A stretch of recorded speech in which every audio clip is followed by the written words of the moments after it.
सावन में काशी विश्वनाथ का चमत्कार, 2025 की सच्ची घटना और शिव की महिमा। भूमिका।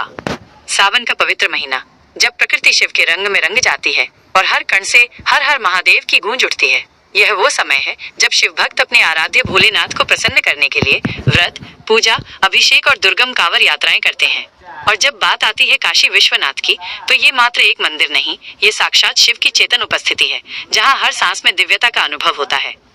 ये कहानी केवल काशी की नहीं, बल्कि एक ऐसे अद्भुत चमत्कार की है जो 2025 के सावन में घटित हुआ। एक घटना जिसने पूरे देश को अचंभित कर दिया और संपूर्ण विश्व को ये विश्वास दिलाया कि शिव आज भी जीवित हैं और अपने भक्तों की पुकार को सुनते हैं। भाग 1, सावन और काशी का रहस्य। काशी शिव की सबसे प्रिय नगरी, उनका शाश्वत धाम। पौराणिक कथाएं कहती हैं कि जब ये सृष्टि अपने अंत की ओर बढ़ेगी, तब भी काशी ही वो स्थान होगा, क्योंकि इसे स्वयं शिव ने अपने त्रिशूल पर धारण कर रखा है। यहाँ का हर घाट, हर गली शिवमय है और हर पत्थर में एक प्राचीन रहस्य छिपा है। सावन में यहाँ का दृश्य अलौकिक हो जाता है। लाखों भक्त हाथों में गंगा जल लिए बोल बम के जयकारे लगाते हुए बाबा के द्वारे पर पहुँचते हैं। पूरा विश्वनाथ गलियारा बम बम भोले की ध्वनि से गूंज उठता है, जो सीधे हृदय को छू लेती है। लेकिन इस बार का सावन कुछ अलग था, कुछ ऐसा जो समय के पटल पर अमर होने वाला था।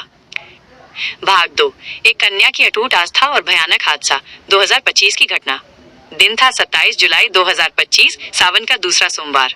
भोर के 5 बजे का शांत समय। 20 वर्षीय युवती तन्वी मिश्रा, जो वाराणसी के लंका क्षेत्र की निवासी थी, अपने घर से गंगा जल लेने 80 घाट पहुंची। वो बचपन से ही शिव की परम भक्त थी, किंतु ये वर्ष उसके लिए अत्यंत कठिन रहा था। उसके पिता का आकस्मिक निधन हो गया था और उसकी माँ की तबीयत दिन ब दिन बिगड़ती जा रही थी। तन्वी ने मन में प्रण किया था, इस सावन में बाबा को जल चढ़ाकर एक ही वरदान मांगूंगी कि मेरी माँ स्वस्थ हो जाए। वो घाट की सीढ़ियों से नीचे उतरी ही थी कि अचानक उसका पैर फिसल गया। रात की बारिश के कारण सीढ़ियां बेहद फिसलन भरी हो गई थीं। तन्वी का संतुलन बिगड़ा और वो सीधे गंगा के गहरे तीव्र जल में जा गिरी। आसपास कोई नाव नहीं थी। गंगा का पानी तेज बहाव में था और उसकी लहरें प्रचंड थी। वो अपनी पूरी शक्ति से चीखी, बचाओ, लेकिन उसकी आवाज गंगा की गरजती लहरों में गुम हो गई। पानी उसे नीचे की ओर खींच रहा था। और फिर भाग 3, शिवजी का अद्भुत चमत्कार। जैसे ही तन्वी की सांसें टूटने लगी, उसके मन से केवल एक ही शब्द निकला, हर हर महादेव। ये कोई चीख नहीं, बल्कि एक आत्मा की पुकार थी। उसी क्षण गंगा के उस भाग में एक तेज प्रकाश उत्पन्न हुआ, मानो कोई बिजली आकाश से नहीं, बल्कि स्वयं गंगा के हृदय से निकली हो। घाट पर मौजूद कुछ भक्तों ने देखा, एक साधु वेशधारी योगी, जिनके शरीर पर बाघंबर, बाघ की खाल, माथे पर पवित्र भस्म तिलक और जटाओं से स्वयं गंगा बह रही थी। वे जल की सतह पर ऐसे चल रहे थे जैसे भूमि पर चल रहे हों। वे सीधे उस स्थान पर पहुंचे जहां तन्वी डूब रही थी।